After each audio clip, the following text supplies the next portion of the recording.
So my name is Dennis Gill. I'm with the Americans in Wartime Experience, and today's date is the 3rd of June, 2022, and I am in Reading, PA, and I've got the pleasure of interviewing Bill Myers. M-Y-E-R-S, yes, sir. Yes. So thank you very much, sir, for sitting down and talking to us. Thank you. Just tell us a little bit about yourself. Where were you born? Where did you grow up? I was born in Wilmington, Delaware in 1927. I lived there for 9 years and moved out into the suburbs, and that's where I've been ever since. Okay. And got married in 1954 or whatever. In fact, I almost forget my date. And that's where I'm still living. Okay. What suburb? Colonial Heights. Okay. Near Ellesmere. Have you ever heard of Ellesmere? Ellesmere, absolutely. Yeah, it's right next to Ellesmere. That's where I was raised. Yes, sir. My grandmother lived in Newport. Oh, it's not too far away. Yeah, yep. Absolutely. So very good, very good. Yes. So what war did you participate in? The war was World War II. World War II. And what branch of the service were you in? I was in infantry. In the Army? Army infantry, yes, sir. Do you recall any thoughts when you heard about Pearl Harbor? Well, at that time I was just coming home from church. It was like 8 o'clock on a Sunday morning when I heard the news, and I was still walking down the street, and the news was just coming over the radio at that time. Right. Yeah, of course, being a colonel, I was only 18 years old, but it did upset me, really, because I knew what was going on. Right. Because the war was already on. Yeah. You knew what was going on in the war, and then yes, sir. You heard about Pearl Harbor. Is that what prompted you to enlist? I was drafted. Okay. Yes, sir. What year were you drafted? 1945. Okay. January of 45. Yeah. The war was still going pretty good. Did you have any other family members that were in the military? I had a brother, John, who was he was in the anti-aircraft. He went over on D-Day. He was in the D-Day invasion. Okay. And one of his buddies that was right with him got shot and killed right alongside of him. And he was very fortunate to get off the beach. And he went through the whole thing clear into Berlin. Wow. And his nerves went bad. He had to go to Pennsylvania for nerves for a long time. Yeah. For months. He was completely, because he saw the whole thing. He saw a lot. Yeah. Yes. From D-Day till Berlin, he was in the whole thing. Yeah. I was fortunate. Yeah. Where did you go to training? Camp Landing, Florida. Okay. Infantry. Infantry. Yes, sir. How long was that training? It was 20 months. 20 months. Yes. Wow. 20 months. No, I'm sorry. 20 weeks. I'm sorry. 20 weeks. Okay. 20 weeks. 20 months is a long time. Yeah, I was getting confused there. Yeah. 20 weeks. Yeah. Then I went to Camp Rucker, Alabama for advanced infantry training. Okay. And I was supposed to be there for 8 weeks training. Yeah. Instead, they shipped me over to Philippines. We're getting ready for the invasion of Japan, so they shipped us right over there. Okay. And that's where I was when the invasion took place. Or, well, it didn't take place, but whatever. Would have taken place. Yeah, it would have taken place. Tell us about your training a little bit. Was that the first time you'd been out of the Wilmington, Delaware area? Yes. I was a homebody. Yeah. Yes. Yeah. I never got homesick or anything. From my parents or anything. I guess I was only 18. I guess it was an experience for me. Whatever, Right. Never feared a war or anything. Yeah. Being young, I guess we didn't worry too much, I guess, you know what I mean? Right. But I was down there for 20 weeks of infantry training. What can you remember about your training? Is there anything specific that stands out about it? Was it hard? Well, it was constant every day. I mean, 20 weeks. They just pushed and 2 weeks of bivouac, you know what I mean? Right. And then they sent us to Camp Rucker, Alabama. It was supposed to be 8 weeks of advanced infantry training. But instead, after 2 weeks, they shipped us out to California, where we were going to be within the invasion of Japan, Right. which never happened. Yeah. You know what I mean? And that's where I went. But then I did eventually go to Japan. I was there for about a year, an occupation. Right. What rank were you? I was just a C5, a T5 corporal. Gotcha. Okay. What weapon system did you train on? You We trained on a machine gun, a rifle, mortars, Okay. In BAR, hand off the shoulder with the hand grenades, and no anti-aircraft or anything. Right. Right. Mostly machine gun and M1. Yeah. What was the difference between the infantry training and then advanced infantry training? What was the difference? What?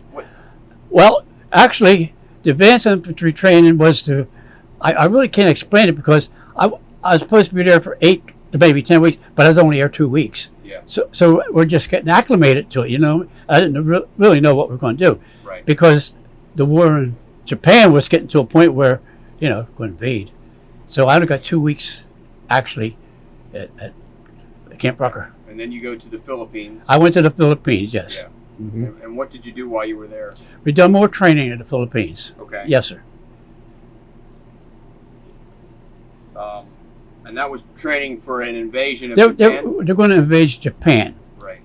And we're really getting ready. It was only a matter of maybe a couple more weeks or something. But then they dropped the atom bomb. Right. See? But that didn't stop too much until they dropped the second atom bomb. That's when the Japs called it, Yeah. The first one. First one didn't do it. It didn't do it completely, Yeah. but the second one done it. Yeah. What were they telling you that you should be ready for if you had to invade Japan? I can't recall anything, I was 18-year-old, still wet behind the ears. Yeah. You know how they are. Right. Was it exciting? I mean, I don't think I had too much thinking about it or excitement. No. Yeah. I wasn't scared. Right. I wasn't anything. Ready to go, okay. Yeah. But I blessed the day that we didn't go. Yeah. Because we knew ahead of time. We were already told ahead of time. The casualties would be, it could be 500,000 on them side. It could be 500,000 on our side if there was an invasion. Right. It would have been a bloodbath. They already told us that. Yeah. And we were ready to go, but they dropped the second atom bomb, and that was it. Yeah. Did you know when they were going to drop the first one? No. You didn't know that they dropped the first one? I knew they had dropped one. Oh, you knew that they dropped one. But I didn't know when they were going to do it, whatever. They dropped the first one on Hiroshima. Right. And you guys had heard about that? Yes. Okay. And then we were ready to go, but then they dropped one on Nagasaki. Okay. See? And that's when I get to capitulate or, give up. Yeah. So eventually you do go to Japan. Oh, yeah, I was in Japan for a year. They had already surrendered? Yes. Or what was that like being there? What were your duties? Well, we were put in an encampment, with a big fence around and barbed wire, which we weren't allowed out because we were told if we ever go out for pass or anything, go at least with 4 or 5 men. Right. Because they said the Japs will get you. You know what I mean? Right. So but I wasn't one to go out. I stayed within the encampment, and I was there for I guess a year in Japan. But I had no problems. You know what I mean? Yeah. How did the people? Were they nice? Fine. Yes. Fine. They were really were. I went to Tokyo and Yokohama, and I saw the Emperor's Palace and all that stuff. Right. And nobody bothered us. You know what I mean? Yeah. No, I tell you the truth. What were your duties while you were there?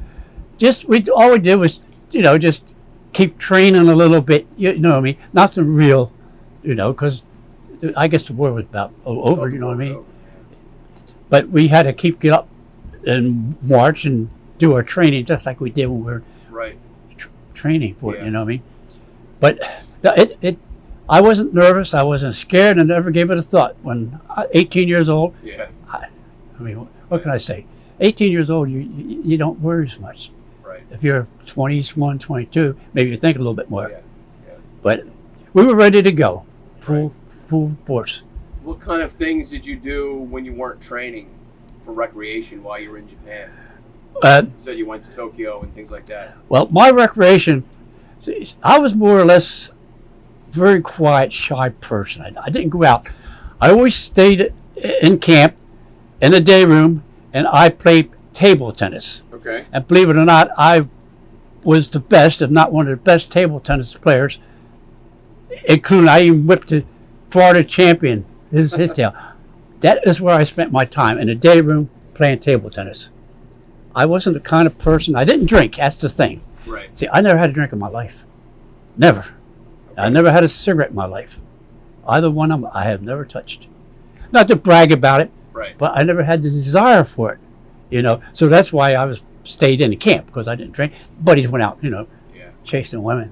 Yeah. That's another thing. I was 18-year-old Catholic boy, little. You understand what I mean? I wasn't going out to screw women. You know what I'm talking about. What we're talking about, yeah.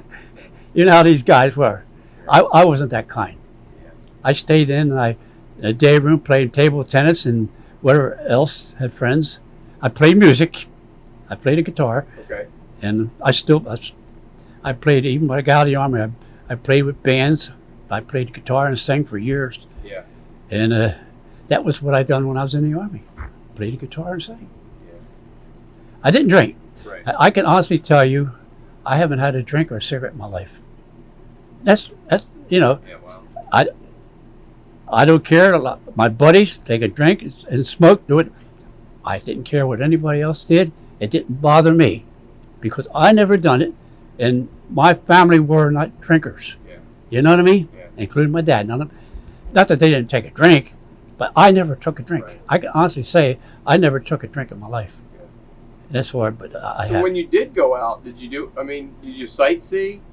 Yeah, it was, done sightseeing, yeah. You know, and went to clubs out. Now, in Japan, they warned us when we got there, don't go out unless you go out with at least 3, 4, or 5 buddies. Don't go Right. out with yourself or 2 or 3. Yeah. Because, you know, Really? they warned us that yet. And when we went out, very careful to go out with about 5 guys. Yeah. But it never happened, you know what I mean? Never had any trouble. No. The Japs, I had a position I had where I had 3 or 4 Japs working under me. Really? Yeah. Okay. And there were no problems. Never caused no trouble at all. Never had a problem with the Japanese. There was one time, though, they tried to get over our fence. We were in a big encampment with a big fence around it because it was not safe to go out. Right. And one time only, they tried to climb over the fence and got caught. You know, they would kill you if they got you. But no, they were no problem. I was there for a year, never had a problem. Yeah. So I can't say anything about it. What you said you had Japanese working for you? Yes. What did you do? What were your What did you have to do? I was like in a motor pool for one. You know, they would clean trucks for me. They would come in, like the women would come in. They would clean our barracks, make our beds, do our washing. You know what I mean? Okay. All that kind of stuff. And we never had no trouble with the Japanese. I can tell you that. I was there for.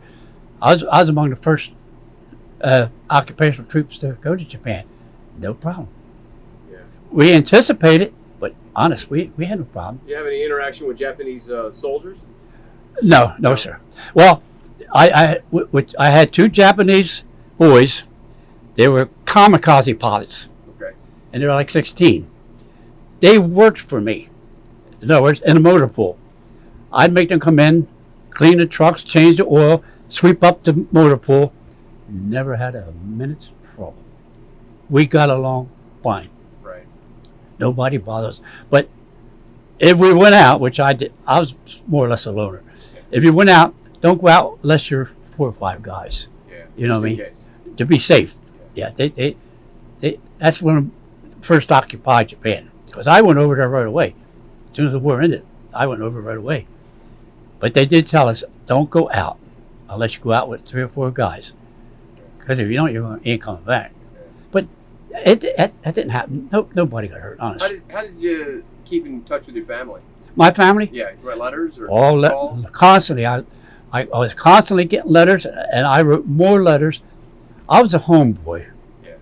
And I missed my family, and I wrote more letters, which my family still has, and my parents and whatever wrote me more letters, and I still, honest to God, got a stack like that home that I still have from all the letters were written to me while I was in the service. Did you make phone calls or anything, or get on the radio? No. No. Just letters. Just letters. Yeah. Did you know what was happening with your brother? Were you able to keep in contact? Well, he was in the invasion, he went through the whole thing clear into Berlin. And if I did, him and I talked with letters. He wrote me letters, and I wrote him letters. And he told me exactly really what he was doing. Right. And I sent an awful lot of letters home to my family. That's all I had to do was write letters. No phone calls, strictly letters. How do you think your wartime experience has affected your life now that you have time to look back on it? Not at all. Was it a good thing? I had a good life, yes. Even in the Army, I had a good thing. I never drank. Yeah. Hey. So your time in the Army, you have no regrets about going in the Army? No. In fact, I could tell you I liked it. I liked it. I did. Camp Landing, Florida, infantry training right on through. I was not homesick. I love my parents to death, but I was not homesick. So good experience. A good experience, exactly. Good. Went to Camp Rucker, Alabama, for advanced infantry. Then I went to Fort Ord, California, and from there I went to the Philippines, where I was for between Philippines and Japan a year and a half. You know, and it's an experience. Let's put it that way. Yeah. You know, it's an experience. And I was only 18 years old. Yeah. I was only a kid. But I did miss my mom and dad now. I'll tell you. Is there one thing that you'd like somebody to know about your service? Not particular. No? No. What would you like to tell somebody that might watch this interview in 100 years? Any message you'd like to send, something like that? Well, only thing I say, it wasn't an experience. I mean, like I say, I was an 18-year-old boy, and I got to say, I miss my parents. Yeah. I was homesick, but I didn't dwell on it. I didn't cry or nothing. Right. But I mean, I miss my parents and all, but that was it. I had no problems. I mean, the war had ended, you know, and it was an easy life. I can't complain. You said you were in Japan for about a year? Yes, sir. You remember your homecoming? Where did you go back? I came back from Japan. Came back on a boat. Okay. I still got a picture of the boat home. I Fort Ord to California, and took a train from California a long way through Texas, a long way all the way back to Fort Dix, New Jersey. Yeah. And then to home, and I was like a flying ship when I got to my house, and I couldn't wait to the last few steps to get in that back door to see my mom, you know. Yeah. And we didn't have no big party, no get together, nothing, but Right. we were very happy to, Yeah. you know, it was wonderful to get home. Right. You know, but I say when I was gone, I wasn't homesick really, although I did say I missed my mom and dad, but I didn't dwell on it. Right. You know, and I was one who stayed mostly in the barracks. I never drank I never had a cigarette in my life or drink in my life. And I'm 90, I'll be 96 years old soon, you know. Never had no desire for it. My buddies all drank, and some of them get drunk, and I don't care what they did. I always said, I don't care what you do. But I stayed more or less in the barracks. I played guitar, and I sang. And I still play. I played in many bands professionally, singing the guitar. And I still sing and play the guitar, but not with a band anymore. Yeah. But I played professionally in bands, guitar. And every once in a while, I'll pick that guitar up and play a few. I don't want to sing. I put it back, you know. I just don't do it no more. I'm a karaoke freak. Okay. I do karaoke every chance I do. I'll go anywhere, any place, anytime. I don't care who's there, who ain't there. I'll do karaoke. I love it. And I got a karaoke machine home, but I go out almost every weekend on Saturday or Friday with friends, and we all do karaoke. Wow. And I still do it. Yeah, that's neat. You do it? I don't do it because I can't sing. Oh. I think it's neat that you Well, do it. I could say that I could sing and play the guitar, okay? Right. And I could still sing and play the guitar. In fact, it was only yesterday or the day before I was playing my songs on a Gazette and singing along with it. And I asked my wife, I said, boy, I really stink, don't I? She said, you sound as good as ever, Bill. Your voice hasn't changed. That's what she told. That's only yesterday. But I still do it. Good for you. I love to do karaoke.